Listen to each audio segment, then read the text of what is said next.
লাফাও না, আমার ইচ্ছা হয় বলবো না, এত কোনো দেওয়া না।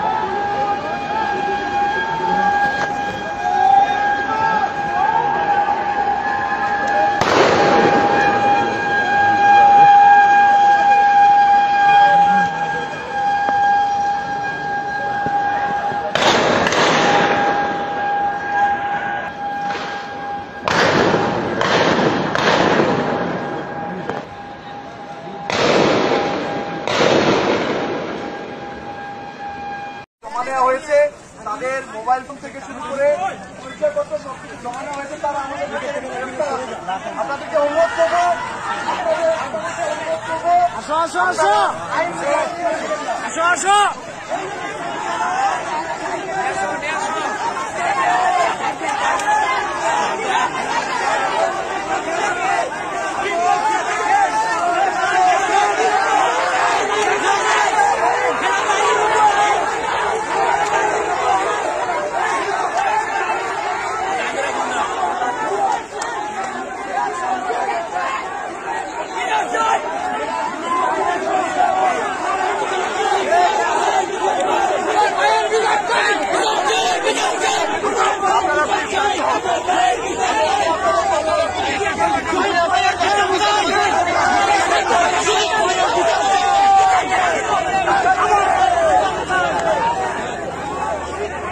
গাড়িতে উঠে গেছে এবং আমরা তখন মুভ করে আসছি এবং এখানে আসার পরে আমরা আমাদের পিছনে একটা জিপ আটকায় গেছে।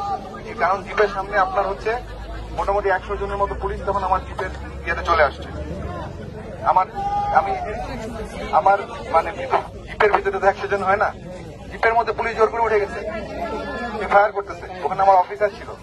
এখন সামনে 100 জন পুলিশ, তারা তাদের যে পজিশন রাস্তা ব্লক করে তারা যেভাবে হেঁটে আসে তারা এভাবে ফায়ার করতেছে এবং হেঁটে আসছে। পিছনে আমার অফিসার জিপ নিয়ে, আমি বুঝাতে পারছি আপনাদের।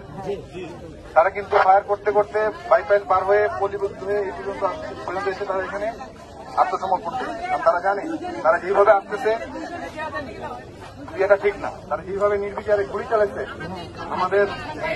আমাদের নিজেদের সাধারণ ভাই বোন, আমি নিজের চোখে দেখেছি। তো আমি জন্য আপনাদের বলতে আপনারা হয়তো অনেকে ওখানে দেখেন নাই বা দূরে ছিলেন বা অনেক শুনেছেন।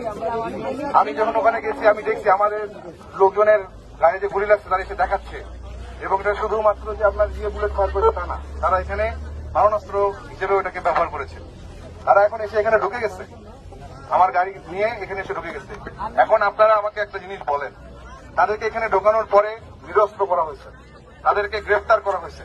এখন তাদের নথিপত্র, নাম, কি কি কোন দায়িত্ব, এই সকল জিনিসপত্র ডকুমেন্টেশন করা হবে। তাদেরকে কিন্তু প্রথম কথা তাদেরকে গ্রেফতার করা হয়েছে। এটা কি ক্লিয়ার আপনারা? আমাদের ডিভিশনের জিওসি মহোদয় বলেছেন তাদের উপযুক্ত বিচার হবে। আপনারা তো সেনাবাহিনীর সাথে এতদিন ছিলেন, আমরা আপনাদের সাথে ছিলাম, আমরা তো গ্রাউন্ডে ছিলাম।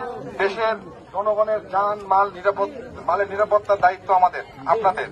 আমরা একটা অনেক বড় সমস্যার সমাধান করে আজকে এখানে এসে পৌঁছাইছি। এখন আমার কথা শুনেন, এখানে হয়তো আমি এখনো কাউন্ট করতে পারিনি, বাট ধরেন এখানে আপনার পুলিশ আছে, তারা তো মানুষ, খারাপ হইলেও তারা মানুষ। এখন আপনি যদি একজন মানুষকে আপনার থেকে সে না হয় একটা অপরাধ করে আসছে, এই জন্য কিনা এখন আপনি তাকে নিয়ে এসে আমি এখানে ইয়ে করবো, তাকে আমি এখানে পানিশমেন্ট দেবো? এটা কি সভ্যতার? এটা কোনো সভ্য জাতি না। 1, 2, আমাদের কিন্তু এখানে এনশিওর করা হবে যে তারা বিচারের আওতায় আসতেছে এবং তারা যা করছে এটার তদন্ত অবশ্যই হবে। আর আমি নিজেও দেখেছি কি হয়েছে।